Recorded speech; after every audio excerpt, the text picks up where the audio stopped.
Emmerdale teased that, under the fading glow of the valley's early dawn, a fault line is forming between trust and betrayal, one that will shatter the fragile peace of the village and force four lives to reckon with secrets they can no longer deny. A pale sliver of sunlight slides across the smooth surface of Kim Harper's mahogany desk, illuminating the neat stacks of investment prospectuses she had so meticulously prepared. Normally, this office would hum with purposeful energy, her assistant bustling in with the morning stock updates, the accountant fine-tuning profit projections. Today, however, silence reigns, broken only by the quiet hum of the air conditioning and the distant crow of a lone rooster. Kim's gaze is fixed on the hollow numbers printed in cold red ink. The company balance, once robust and ascending, now reads 0. She presses her fingertips to her temples, tasting the acrid tang of panic creeping up her throat. Memories flicker through her mind. Her hand clutching a champagne flute at last week's charity gala, Joe Dale standing beside her, beaming with pride as he described the perfectly diversified portfolio she'd entrusted him to manage. How can he have let it slip away so utterly? Across town, Joe sits huddled in the corner of a cramped cafe booth, the corners stained with coffee rings and splattered pastry crumbs. He stares numbly at his phone, where a single message blinks under a harsh fluorescent light, UOWE. Tonight. No smiley face, no reassurance, only the threat delivered by a name he both fears and loathes, Crowley. Joe's pulse pounds in his ears as he recalls the moment when everything spiraled out of control. Crowley had materialized in Emmerdale like a specter, draping himself in charm at a local fundraiser, introducing himself as Simon Clark, a venture capitalist with a keen eye for opportunity. To Kim, he'd been a valuable new contact. To Joe, he was something far more sinister. The loans Joe had taken to cover his mounting personal debts, a medical emergency for his mother, a failed business venture, had been easy enough to arrange at first. Crowley's terms had seemed harsh but fair, a high interest rate, collateral left vague. When Joe missed the first deadline, the collateral was made brutally clear.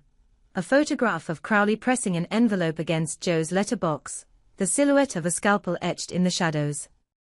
The memory turns Joe's face ashen. Fully aware that Crowley's word was law, he had emptied his personal savings, every last penny, into Crowley's account. He had even transferred the modest inheritance his grandmother left him, stolen from the lockbox he'd kept hidden in his childhood home.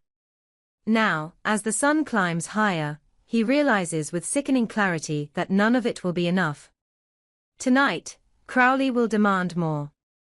Back at Harper Investments, Kim rises from her seat and paces the length of the polished oak floor. She remembers the first day she hired Joe Dale, his bright smile, his confident handshake, the spark in his eyes when she described her vision for expansion. He had seemed so reliable, so steady, a partner she could trust implicitly. Yet here she stands, betrayed by the very person she'd elevated to the position of financial director. Moments later, she summons him to her office. The conference room door slides shut behind him with a soft hiss. Sunlight filters through frosted glass panels, casting fractured patterns across the sleek table. Kim holds up the printed statement like a verdict. Joe's face, drawn and pale, is illuminated by the harsh fluorescent overhead. Explain, she demands, her voice low and controlled. He swallows hard. The market crashed, he whispers, though he knows it's a lie. I tried to reallocate funds, diverge into safer assets. But by the time I realized the risk, it was too late. Kim's lips press into a thin line. You were entrusted with a multi-million-pound investment. You don't try on that scale, you plan. You hedge. You manage. She taps the paper. This isn't volatility. This is negligence. Joe's shoulders slump. He glances toward the window as if seeking an escape route that does not exist.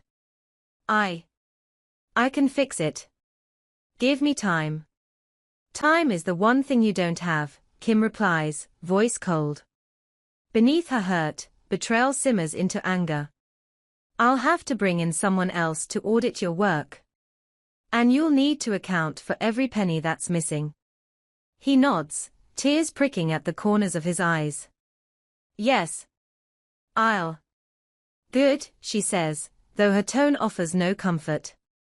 Because if any more time is wasted, the board will take stronger action. Meanwhile, Dawn Fletcher has noticed his unraveling. She first sensed something amiss when he arrived at her doorstep with unwashed hair and trembling hands, asking to borrow her printer because mine broke. Then came the nights when she heard raised voices beneath his window, frantic murmurs, the rasp of panic. Now, as dusk falls over the village green, she approaches Joe's terraced house with trepidation. Inside, the living room is a war zone of paperwork, bank statements, loan agreements, eviction notices. Dawn picks her way through the chaos, her maternal instincts ignited by concern. She spies Joe at the kitchen table, head in his hands. Joe, she whispers. He startles, looking up at her with haunted eyes. She sinks into a chair opposite him, scanning the documents. What's going on? You're in over your head. He shakes his head. I should never have taken that loan. His voice cracks. Crowley, he's not who he says he is. He's threatened me, threatened my life. I transferred everything, Dawn. Everything I had. She grabs his hand. Why didn't you tell me? Joe's shoulders shake. I was ashamed. And scared. I thought I could handle it. But he's forcing my hand. Dawn's eyes flash with determination. We'll get through this. But you have to tell Kim the truth. He draws in a ragged breath. If I do, Kim will fire me. She'll ruin me. Joe bows his head, tortured by indecision. Crowley's sharp suit, immaculate hair, and steely gaze betray nothing of the violence he's capable of. Inside, Joe hears a knock. His heart leaps into his throat. Dawn squeezes his shoulder and opens the door a crack. Crowley's eyes flicker over both of them before he steps inside. Dawn recoils. Joe steps forward. What do you want? Crowley's smile is ice cold. You transferred the funds. Joe nods, sweat beading on his forehead. Crowley removes a sleek black card from his pocket and taps it against Joe's forehead. That bought you more time. But now you have a new problem. He flicks open his briefcase. Inside lies a set of documents, new loan terms, interest penalties that would bankrupt Joe before Christmas. As Crowley turns to leave, Joe blurts out, "Wait. What about Kim? She deserves to know what's happening." With that promise of impending doom, he slips into the night, disappearing like a wraith. Left in the hush, Joe sinks to the floor, the weight of his choices crushing him. Dawn kneels beside him, wrapping her arms around his shaking form. Meanwhile, Kim prepares herself for the confrontation in her own way. She dresses in charcoal gray, a color that signifies both mourning and steel. She revisits the files, rehearsing her questions. Yet beneath her professional facade, a flicker of worry takes root. Why would Joe empty the company coffers unless he was forced? She steeps in uncertainty as she waits in the boardroom, sunlight cascading through tall windows, dust motes dancing like restless spirits. The leather chairs sit empty, expectant. She checks her watch, 10 minutes early. Joe enters. He places a folder on the table, the latest account reconciliations, every withdrawal annotated with shaky penmanship. Kim regards him coolly. Begin. Joe inhales and exhales, words catching in his throat. I haven't managed your funds properly. I lost the capital. He pauses, bracing himself. But there's more. I was threatened.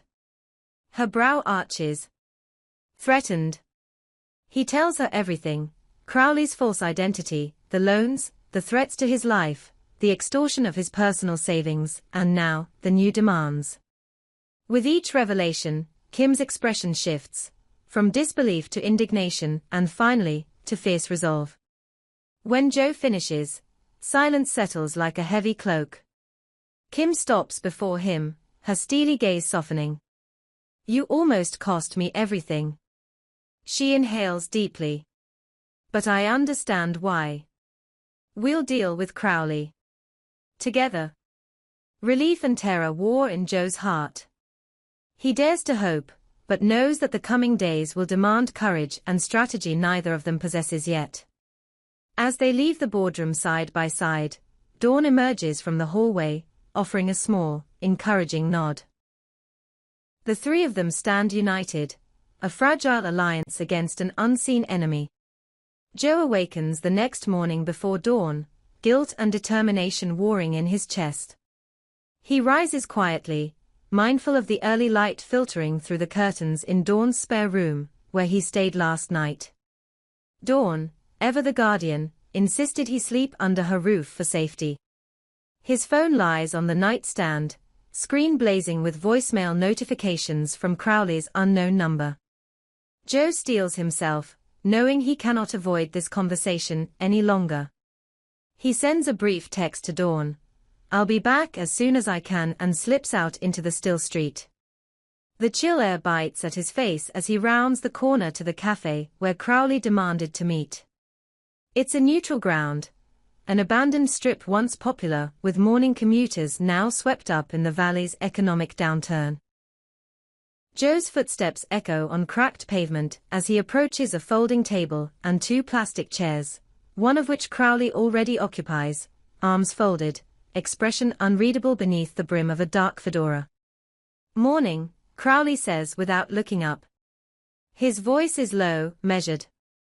A single lamp hanging above their table casts narrow pools of light and shadow. Joe swallows. "You called?" "Indeed," Crowley replies, finally lifting his gaze. His eyes, sharp and glinting, pin Joe in place. "You've made headway with Harper Investments.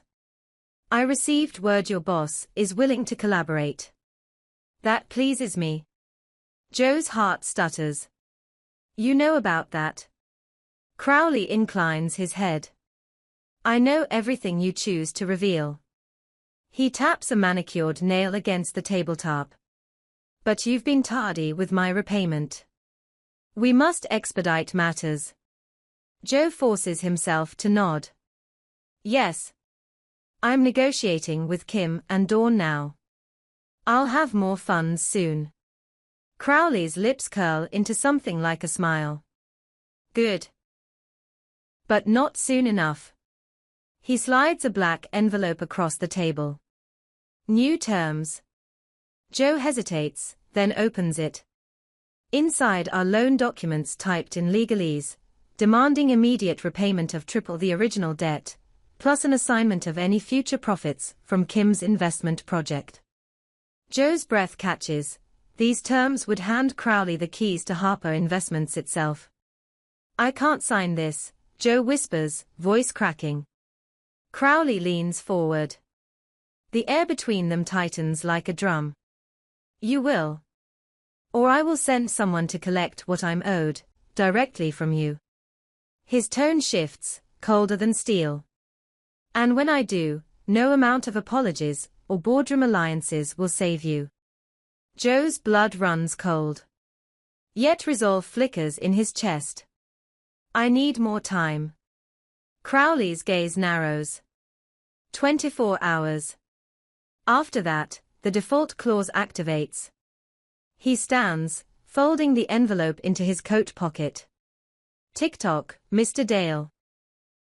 Later that morning, Kim convenes a discreet meeting in her own home study. With Joe's admission fresh in her mind, she recognizes that plain legal action against him will do little if Crowley truly intends to seize control. Dawn joins her, clutching two steaming mugs of coffee.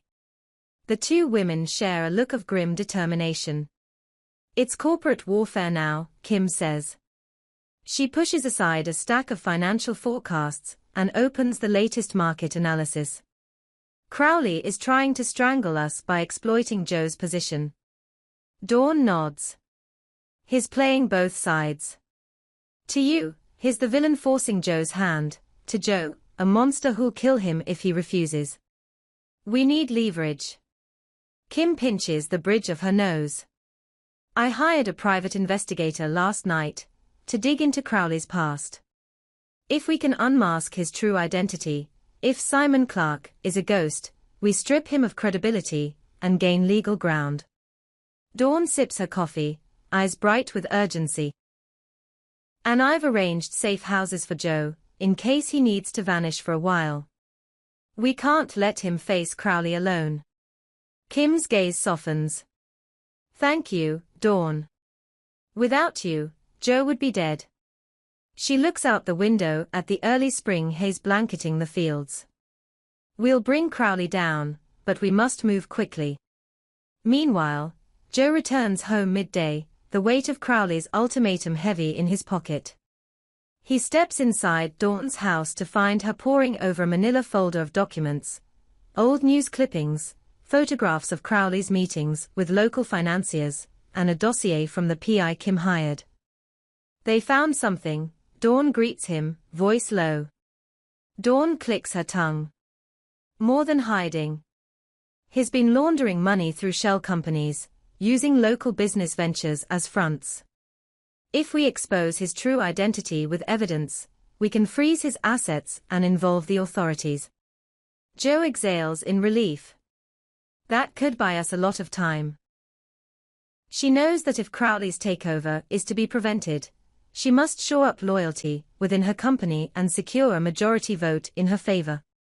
The pub's cozy back room, with its low-beamed ceiling and roaring hearth, seems an odd choice for a high-stakes corporate meeting, but the informality grants her an element of surprise.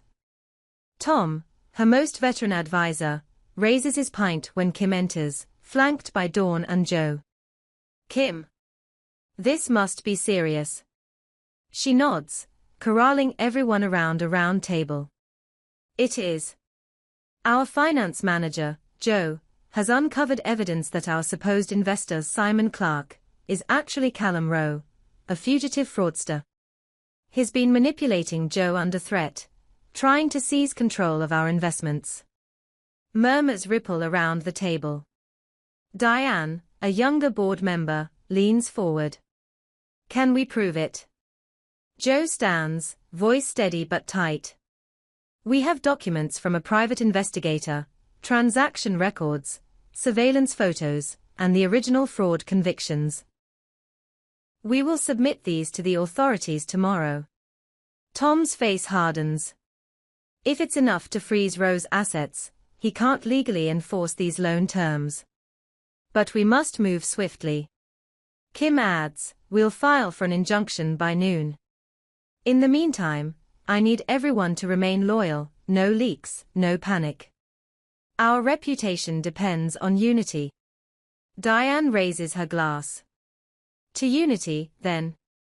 And to you, Kim, foreseeing through his lies. Glasses clink. Dawn meets Joe's eyes, offering a reassuring smile. For a fleeting moment, the quartet feels invincible. But night in Emmerdale is never truly safe. Later, Joe leaves the woolpack under the cover of darkness and walks through narrow back lanes toward Dawn's. He senses someone trailing him. His heart hammers.